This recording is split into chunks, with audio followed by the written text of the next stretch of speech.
The Invasion is a relatively solid and entertaining story in Troughton's run as the Doctor, featuring the then-surprise return of the Cybermen.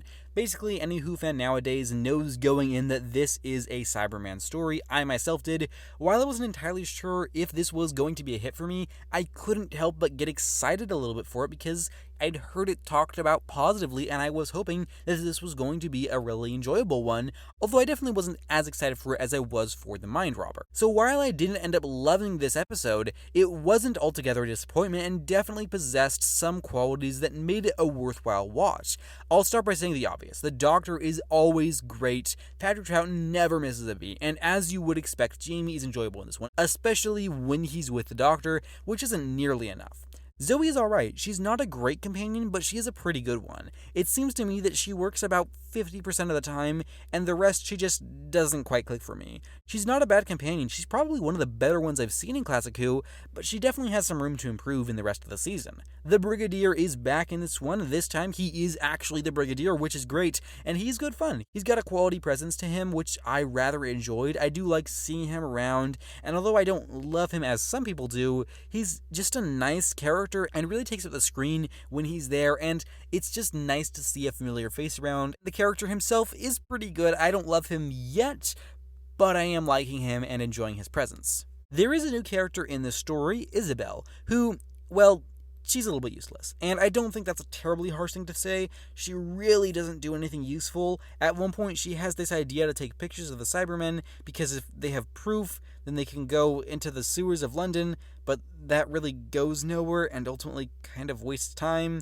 There's actually a scene which I might as well show you. Well, just because you're a man, you think you're superior, do you? No, I didn't say that. Of course, it's true. Is it really?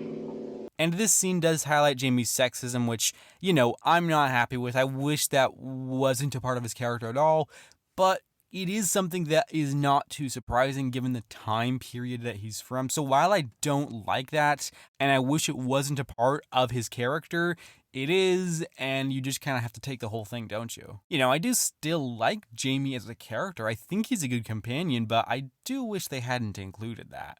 So there is a main antagonist in this story, Tobias Vaughn, and while he is far from the weakest Doctor Who villain, even of this season, he just doesn't fully work. There's elements of him that feel incredibly tired and familiar, but there are also parts that almost work, and what this all amounts to is a villain that sadly just doesn't feel fully fleshed out. He is ultimately fine and works well enough, but he just doesn't leave much of a lasting impact, and he definitely could have been a solid villain, but at the end of the day, it's like, yeah, he was there. As far as the Cybermen are concerned, we have had a few Cybermen stories already. I believe this is actually the 5th one, and it did feel to me that they were somewhat underutilized this time around. I felt that they kind of failed to make them intimidating or menacing. They just kind of showed up, got destroyed, and didn't do all that much. It was better than the Wheel in Space, but it still felt like it was a bit of a waste. Overall, I thought they were pretty good, and they had some stuff that really worked in there, which we'll talk about in a second, but it was a shame to see them underutilized once again in Doctor Who, especially considering that this is their final appearance with Patrick Troughton in his era, and it is a shame that this is the note they give out on, which is still a good story, and they are pretty good in it, and they have some great moments, but it is far from their best outing. So while they weren't used to their full potential, what I will say is that there was about 30 seconds or so that I really liked, around the end of episode 6, I believe, when the Cybermen finally came out of the sewers. That was a great visual and a great moment, and I felt that was the best that the Cybermen were utilized throughout this entire story. Also, this one is 8 parts.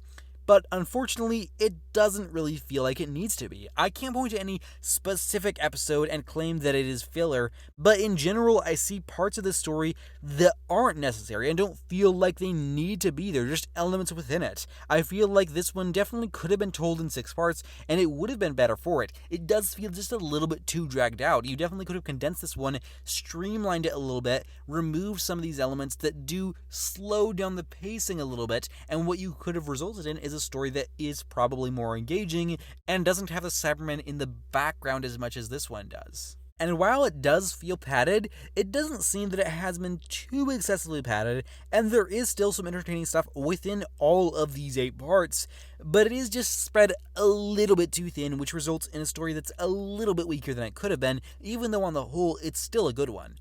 Overall, this is an enjoyable story in Troughton's final season as the Doctor. While the Cybermen are a bit underutilized, they still come out with some memorable moments. Our main cast does well, but the supporting cast is a little bit more of a mixed bag. This 8-part serial, while longer than it needs to be, still provides for some good entertainment, although not the most memorable of Cybermen tales. This is a pretty solid story, and I'm going to give The Invasion a rating of 7.75 out of 10.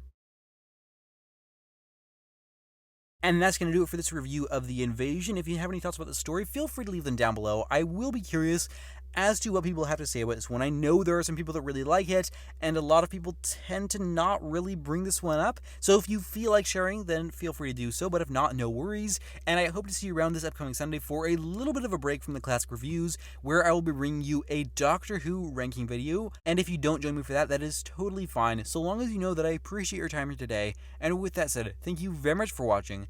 Take care, and have a lovely week.